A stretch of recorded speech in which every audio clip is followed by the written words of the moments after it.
Bismillah. Faidatun, bermula ini itu faidah.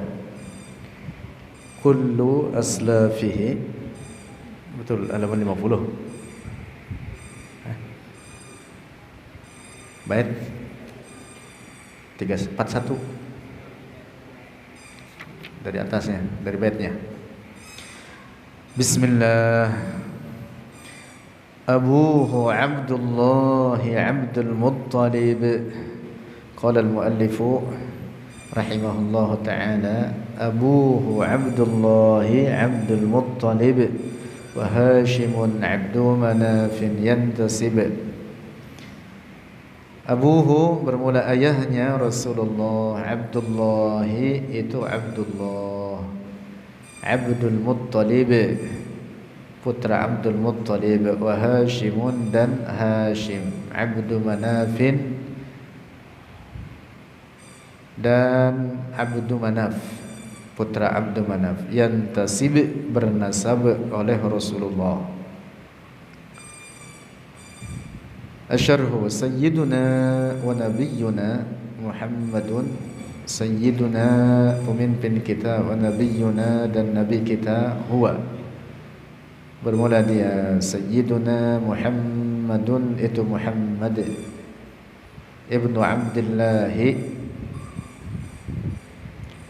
ibn Abdul Muttalib ibn Hashim ibn Abdi Manaf ibn Qusay ibn Kilab ibn Murrah ibn Ka'ab ibn Lu'ay ibn Ghalib ibn Fihr ibn Malik ibn Nadri ibn Kinanah ibn Khuzaimah ibn Mudrikah ibn Ilyas ibn Mudar ibn Nizar ibn Ma'ad ibn Adnana. Nah, nasab Rasulullah sallallahu alaihi wasallam sampai kepada Adnan disepakati oleh para ulama ahli nasab. Wa ma'rifatu hadzal nasabi, dan mengenal ini nasab, yakni artinya ila Adnan, hingga Adnan, minal furudil kifaiyati, dari beberapa fardu kifayah sampai Adnan. Wal wajibul ainiyu, dan bermula wajib ain atau fardu ain, huwa dialah ma'rifatu anna Muhammadan Rasulullah, mengenal bahwa Muhammad Rasulullah ibnu Abdillah. Jadi yang wajib atau fardu ain mengenal nama Rasulullah dan nama ayahnya. Tentu nama Rasulullah semua kita tahu, yaitu Muhammad, dan ayahnya adalah Abdullah. Lalu dari kakeknya Abdul Muttalib ibn Hashim ibn Abdi Manaf ibn Qusay ibn Kilab dan seterusnya hingga Adnan. Hukumnya fardu kifayah. Mengetahui nasab tersebut hukumnya fardu kifayah.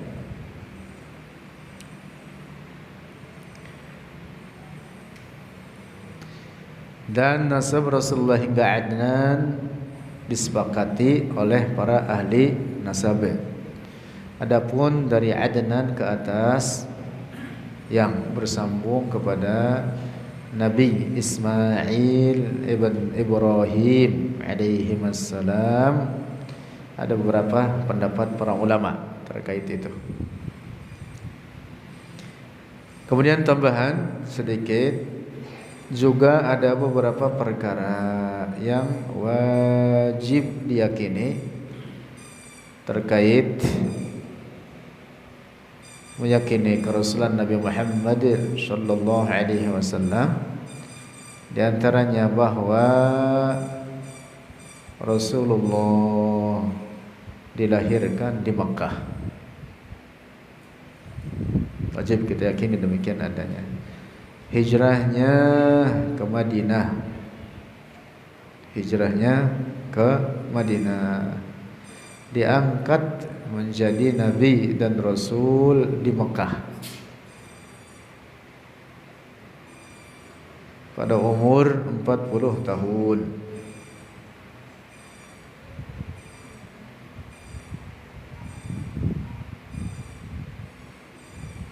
Kemudian hijrahnya Rasulullah ke Madinah dan wafatnya di Madinah serta dimakamkan di Madinah. Mauliduhu bi Makkah,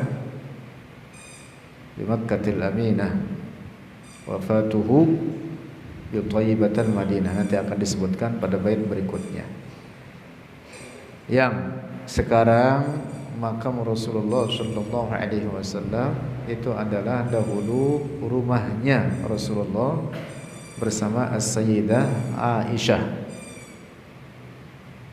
di mana Rasulullah sebagaimana juga para nabi terdahulu dimakamkan di mana mereka wafat.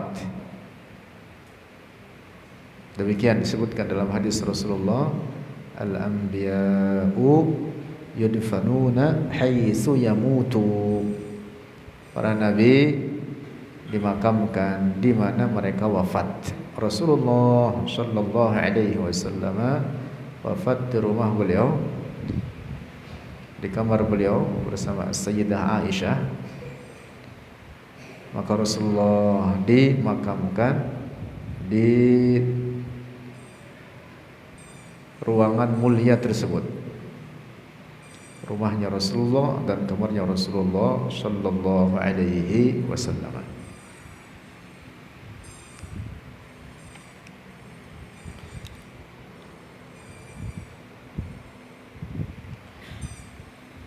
Lanjut, faidatun bermulai ini itu faidah. Kullu aslafihi, seluruh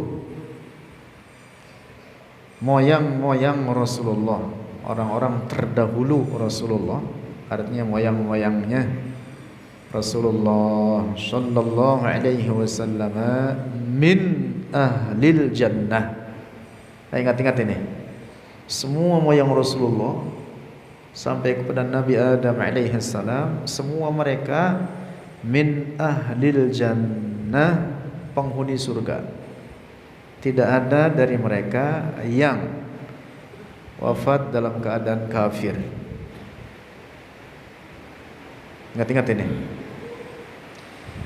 Nanti ada catatan bantahan terhadap pendapat rusak yang mengatakan bahwa menurut mereka kedua orang tua Rasulullah wafat dalam keadaan kafir. Na'udzubillah. Itu pendapat rusak. Qala Rasulullah, telah bersabda Rasulullah sallallahu alaihi wasallam, lam azal unqalu min aslabit tahirina ila arhamit tahirati. Lam azal, senantiasa aku unqadu, dipindahkan akan aku, min aslabit tahirina, dari tulang-tulang sulbi atau tulang rusuk, at-tahirina, orang-orang suci. Yang dimaksud daripada kaum laki-laki, ila arhamit tahirati, ke rahim-rahim perempuan-perempuan suci. Nah, hadis Rasulullah ini memberikan penegasan bahwa seluruh moyang-moyang Rasulullah adalah orang-orang mukmin. Tidak ada satupun dari mereka yang kafir. Ketika Rasulullah mengatakan lam azal unqalu min aslabit tahirin, orang-orang suci.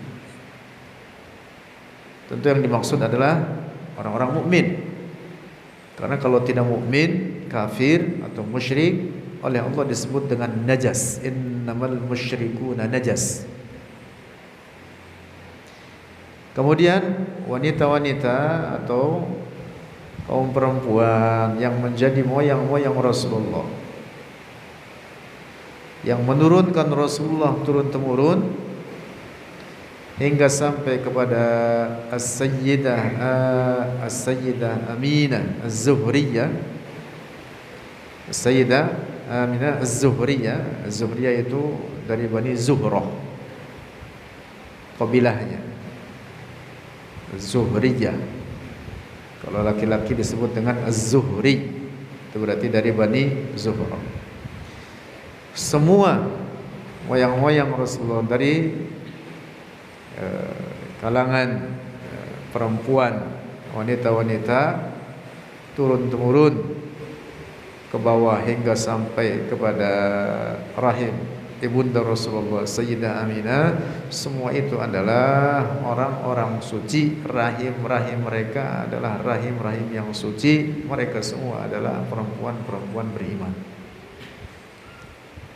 wanita-wanita, orang-orang mukmin. Bahkan mereka semua adalah orang-orang pilihan Allah di zamannya masing-masing.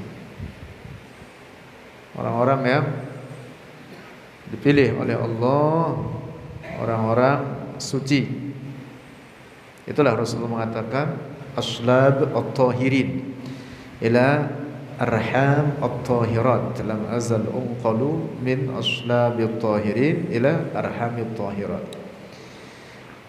Wajaa, dan telah datang fi surat At-Taubah, dalam surat At-Taubah, qauluhu ta'ala, firman Allah Ta'ala, innamal musyrikuna najas. Innama, sesungguhnya, adalah al-musyrikuna, orang-orang musyrik, najas, adalah orang-orang najis. Yang dimaksud dalam akidah mereka, yang dimaksud dalam keyakinan mereka, bukan dalam metafisik, tetapi dalam keyakinan mereka.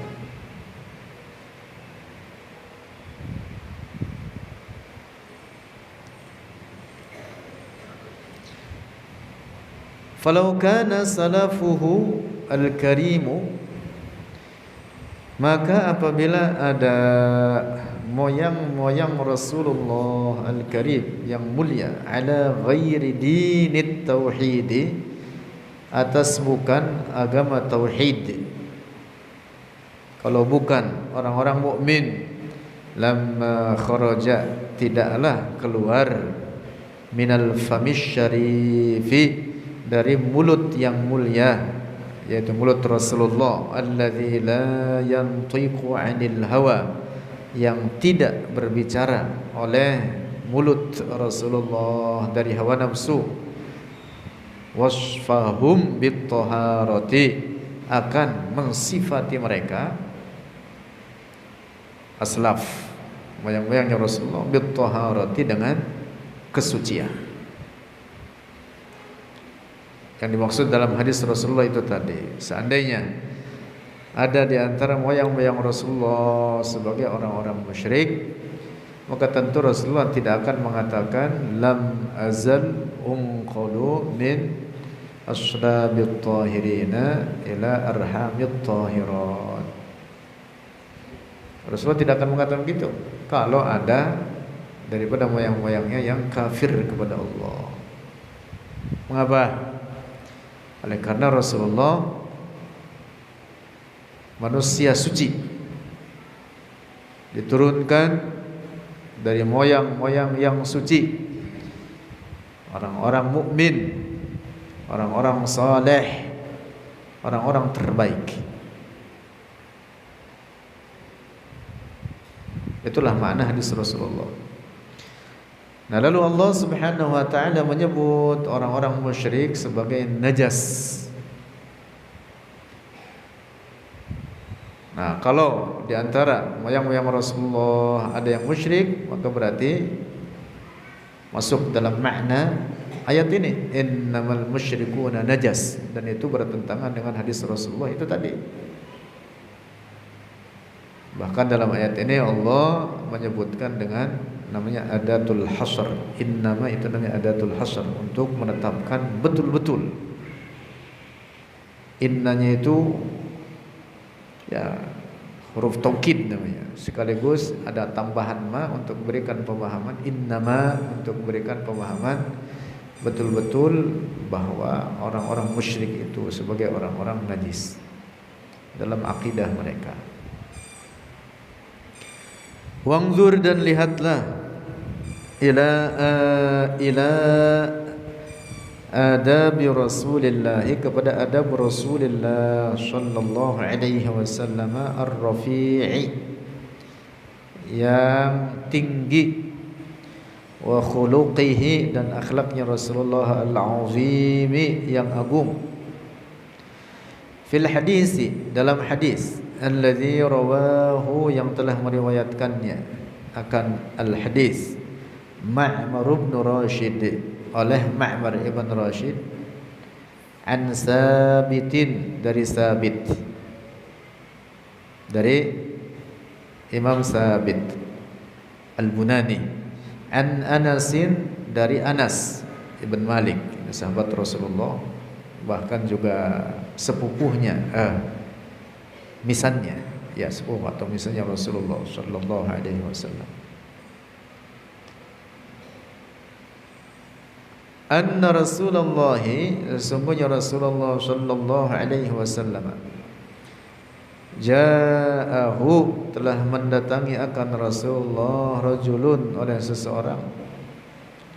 Faqala, maka berkata oleh rajul, lahu, baginya Rasulullah,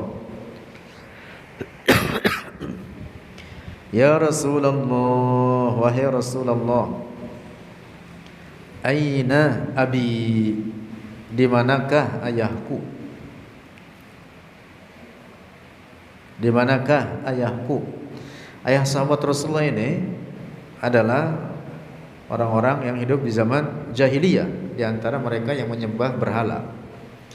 Kemudian sahabat ini bertanya, di manakah tempat ayahku wahai Rasulullah? Faqala Rasulullah, maka bersabda Rasulullah sallallahu alaihi wasallam, idza mararta, apabila lewat oleh engkau, biqabri kafirin, dengan kubur seorang kafir, fabashshirhu, maka beritakan oleh engkau hu, akan kafir, bin nari, dengan neraka. Walam yakul lahu, dan tidak berkata oleh Rasulullah lahu, baginya itu rajul, inna abaka finnar, sesungguhnya ayahmu di neraka. Walaupun memang tempatnya di neraka, tapi oleh Rasulullah dijawab dengan adab, kalimat-kalimat yang tidak menyakitinya, menyinggungnya.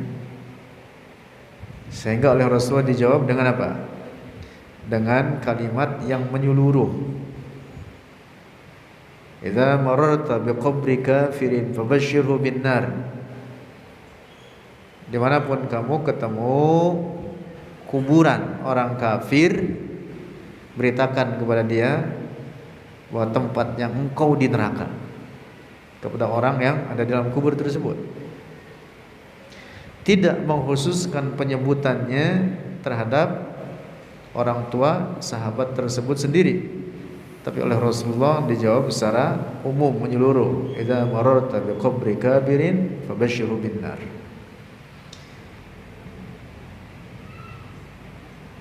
Rasulullah tidak menjawab sahabatnya tersebut dengan apa? Inna abaka finnar, babamu di neraka, babamu digecek, misalkan begitu. Babamu udah disiksa habis-habisan neraka, mati kafir. Wah, enggak dikatakan gitu. Kaila yuqabiluhu, supaya tidak menjawabnya oleh Rasulullah hu, akan itu rajul, bima, dengan suatu yakrahu, yang dibenci oleh itu rajul, atau yang tidak disenangi oleh itu ar-rajul. Itulah adab Rasulullah sallallahu alaihi wasallam.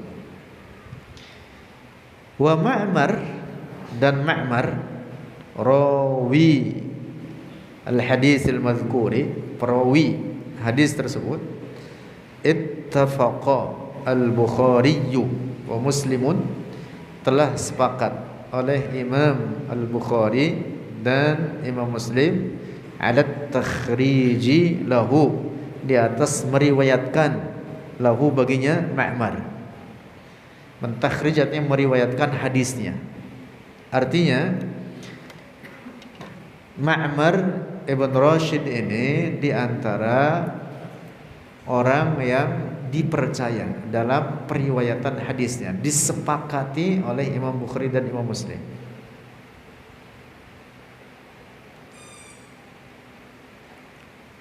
Saya ulang dari atas. Hadis tadi diriwayatkan oleh siapa? Ma'mar Ibn Rashid. Ingat-ingat ini perawinya. Meriwayatkannya dari siapa? Dari Imam Sabit Al-Bunani. Dan Imam Sabit adalah orang yang disepakati kesalehannya, di antara orang yang paling utama dari para perawi yang mengambil riwayat dari sahabat Anas ibn Malik. Anas ibn Malik adalah jelas sahabat Rasulullah, masyhur, populer, bahkan pernah bertahun-tahun hidup berkhidmah atau menjadi pelayan Rasulullah sallallahu alaihi wasallam. Sehingga dalam masa khidmahnya bertahun-tahun itu hampir 24 jam sahabat Anas ibn Malik ini senantiasa mengikuti Rasulullah kemanapun. Kecuali kalau Rasulullah masuk kamar, beliau nggak ikut. Karena sahabat Anas ibn Malik ini adalah misannya Rasulullah, sama seperti Abdullah ibn Abbas. Anas bin Malik ini termasuk daripada misannya Rasulullah sallallahu alaihi wasallam. Dan karena itu beliau termasuk di antara para sahabat yang banyak meriwayatkan hadis-hadis Rasulullah. Selain sahabat Abu Hurairah, di antaranya yang banyak meriwayatkan hadis adalah sahabat Anas bin Malik dan sahabat Abdullah bin Umar bin Al-Khattab, juga beberapa sahabat lainnya. Imam Bukhari dan Imam Muslim adalah guru dan murid. Guru dan murid. Imam Bukhari, Muhammad ibn Ismail Al-Bukhari, adalah gurunya Imam Muslim. Imam Muslim ini muridnya.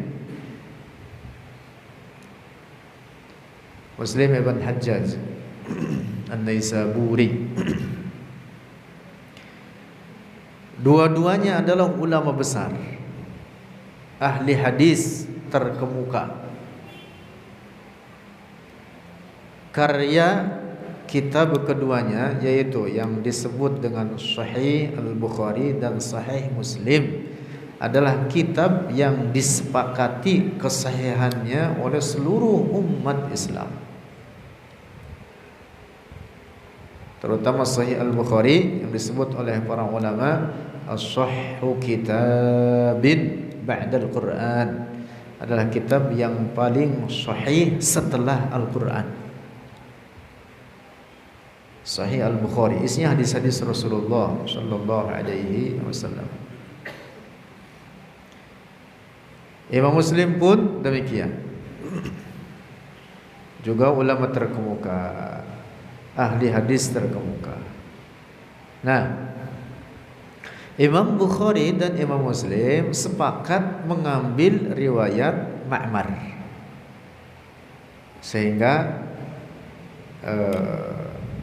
Ma'mar ini riwayatnya banyak diambil oleh Imam Al-Bukhari dan Imam Muslim karena termasuk di antara para perawi yang thiqah, yang terpercaya. Lanjut. Satu itu titik. Ingat-ingat tuh hadis tadi. Warawa Hammad bin Salamah. Kemudian ada hadis berikutnya. Warawa dan telah meriwayatkan Hammad bin Salamah oleh Hammad ibn Salamah an Sabitin aydan, dari Sabit juga. Sabit Al-Bunani. Ini muridnya Anas ibn Malik. Muridnya Anas ibn Malik dari kalangan tabi'in. Imam Sabit ini. Nah, hadis kedua ini yang meriwayatkan siapa? Hammad ibn Salamah. An Sabitin aydan, dari Imam Sabit pula, nafsal hadisi, akan itu hadis, akan seperti itu hadis, akan demikian itu hadis. Walakinnahu, akan tetapi dia Hammad zakara, menyebutkan anna Rasulullah, di dalam riwayat Hammad ibn Salamah, bahwa Rasulullah sallallahu alaihi wasallam ajabar rajula, menjawab akan itu laki-laki, sahabat Rasulullah itu tadi, biqaulihi, dengan katanya Rasulullah, dengan sabdanya Rasulullah, inna abi wa abaka finnar. Sesungguhnya, ini makna hadisnya ini. Makna hadisnya ini mengatakan inna abi, sesungguhnya ayahku dan ayahmu dalam neraka. Nah, ingat-ingat ini, hadis yang kedua ini bermasalah. Nanti akan kita bahas ke bawah. Hadis ini tidak boleh difahami dalam makna harfiahnya atau makna literalnya. Ada kelompok di masyarakat kita yang disebut kelompok Wahabi. Mereka berkamuflase, menamakan dirinya apa? Salafi, kata mereka. Kelompok ini di antara pokok kerusakan akidah mereka adalah mereka senantiasa memahami setiap teks-teks mutasyabihat, baik daripada Al-Quran dan hadis, dalam makna zahirnya. Dan itu bencana besar. Nah, bencananya kaum musyabbihah itu di sini. Setiap teks itu difahami dalam makna zahirnya. Teks-teks mutasyabihat difahami dalam makna harfiahnya. Sehingga misalkan terkait ayat-ayat mutasyabihat yang seakan menetapkan bahwa Allah punya tangan, punya mata, punya kaki, oleh mereka kemudian ditetapkan demikian itu adanya. Nauzubillah. Ayat yang seakan menetapkan Allah bertempat di langit, ayat lain yang seakan zahirnya mengatakan Allah bertempat atau bersemayam di atas arsy, itu semua oleh mereka difahami dalam makna zahirnya. Ini adalah pangkal kerusakan kaum musyabbihah mujassimah. Di zaman kita sekarang mereka adalah Wahabi. Makanya orang Wahabi mengatakan apa? Mereka mengatakan Allah di langit. Di saat yang sama mereka mengatakan Allah bersemayam di atas arsy. Jadi di saat yang sama mereka mengatakan apa? Allah di langit dan bertempat di atas arsy. Kelompok ini sangat anti takwil. Kata mereka membuat kaidah sendiri. Kata mereka al-muawwil mu'attil. Orang yang melakukan takwil terhadap Al-Quran maka sama juga dengan mengingkari Al-Quran itu sendiri. Nauzubillah, ini kaidah bikinan mereka. Padahal takwil itu adalah sesuatu yang tidak dapat dihindarkan. Rasulullah saja mentakwil. Rasulullah mentakwil dalam beberapa hadis. Ada ungkapan-ungkapan takwil, uslub takwil. Rasulullah mendoakan Abdullah bin Abbas supaya menjadi ahli takwil. Allahumma faqihhu fid din wa 'allimhu ta'wil. Kitab-kitab para ulama dalam ulumul Quran, misalkan Al-Itqan fi ulumil Quran, karya Al-Imam Al-Hafidh Jalaluddin As-Suyuti.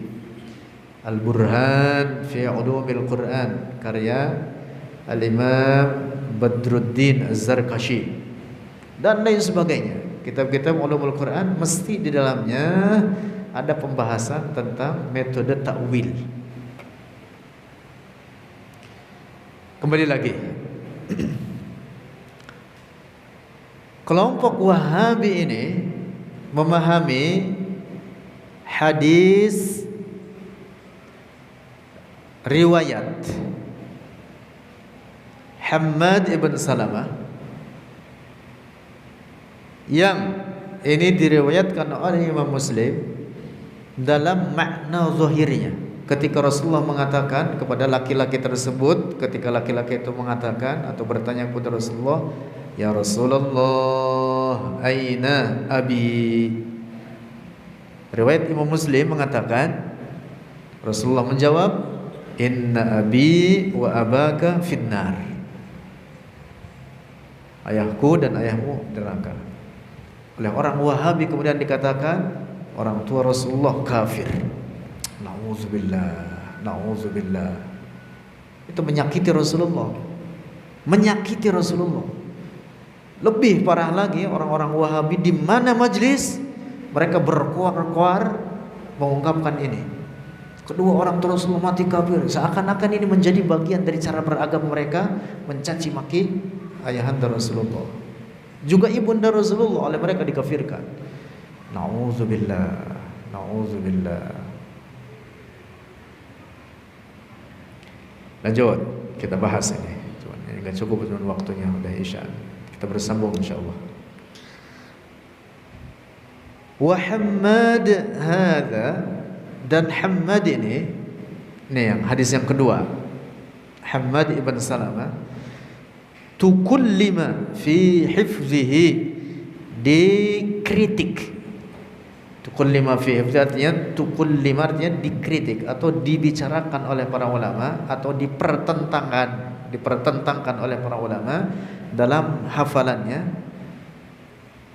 Atau bacanya gini, takallama saja. Takallama fi hifzihi ar-rijalu, karena ada fa'ilnya bukan naibul fa'il. Takallama telah mengkritik fi hifzihi dalam hafalannya Hammad ar-rijalu oleh para ulama ahli hadis.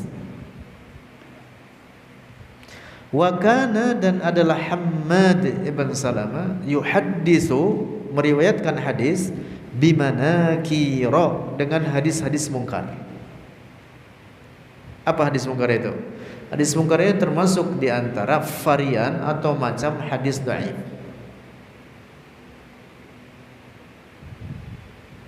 Mungkarun minhu ala rawin qada ta'diluhu la yahmilu tafarruda. Hadis mungkar itu termasuk salah satu macam bentuk hadis dhaif. Qala al-Hafidh Jalaluddin As-Suyuti, telah berkata oleh Al-Hafidh Jalaluddin As-Suyuti anhu tentang Hammad ibn Salamah fi Masalikil Hunfa, dalam risalah beliau namanya Masalikul Hunfa fi Najati Walidayil Mustafa. Ini risalah isinya membela kedua orang tua Rasulullah dari tuduhan orang-orang yang mengkafirkannya. Karya Al-Imam Jalaluddin As-Suyuti. Dan bahkan Imam As-Suyuti ini tidak hanya membuat risalah Masalikul Hunfa saja, tapi banyak, ada sekitar 5 risalah. Semuanya membela Rasulullah. Nah, 5 risalah ini banyak, di antaranya Tamamul Minnah dan lain sebagainya. 5 risalah ini sudah saya turunkan intisarinya dalam bentuk tulisan, menjadi judulnya membela kedua orang tua Rasulullah dari tuduhan orang-orang yang mengkafirkannya. PDF-nya gratis, tinggal di-download di internet, atau yang mau punya buku fisiknya juga ada. Hampir 300 halaman. Saya turunkan tulisan-tulisan Al-Imam Al-Hafidh Jalaluddin As-Suyuti dalam buku ini. Enggak dibawa, Ji. dari berbagai risalahnya, juga para ulama lainnya, tidak hanya As-Suyuti saja. Masya Allah, ada banyak para ulama membela kedua orang tua Rasulullah Sallallahu Alaihi Wasallam. Di awal sudah jelas bagi kita, terakhir karena ini cukup panjang. Di awal sudah kita kutip sabda Rasulullah Sallallahu Alaihi Wasallam, lam azal unqadu min aslabit tahirin ila arhamit tahirat. Cukup ini sebagai dalil bahwa seluruh moyang-moyang Rasulullah adalah orang-orang suci, tidak ada satupun dari mereka yang kafir. Ada dalil lebih dari itu, ada banyak sekali. Ada banyak sekali dalil-dalil. Bahkan Imam As-Suyuti dalam Masalikul Khunfa itu menetapkan beberapa metode dalam menetapkan bahwa kedua orang tua Rasulullah min ahlil jannah atau ahlun najat, termasuk kelompok atau golongan yang selamat di akhirat dan menjadi penghuni surga. Ada banyak metode terkait itu dijelaskan oleh Imam As-Suyuti. Misalkan salah satunya bahwa kedua orang tua Rasulullah tidak mendapati dakwah Rasulullah, dan keduanya hidup di zaman namanya zamanul fatrah. Orang-orang hidup di zamanul fatrah, zaman yang vakum dari kenabian, tidak disiksa oleh Allah. Allah berfirman, "Wa ma kunna mu'adzibina hatta nab'atsa rasula." Lalu ada metode-metode lain, ada banyak, lebih dari 4 metode ditetapkan oleh Imam As-Suyuti. Yang jelas bahwa hadis ini walaupun diriwayatkan oleh Imam Muslim, tidak boleh diambil makna zahirnya. Bahkan Al-Imam Al-Hafidh Jalaluddin As-Suyuti mengkritik hadis ini. Kata beliau, ini termasuk hadis yang bermasalah, bahkan dinilai dhaif oleh beliau, walaupun diriwayatkan oleh Imam Muslim dalam kitab sahihnya.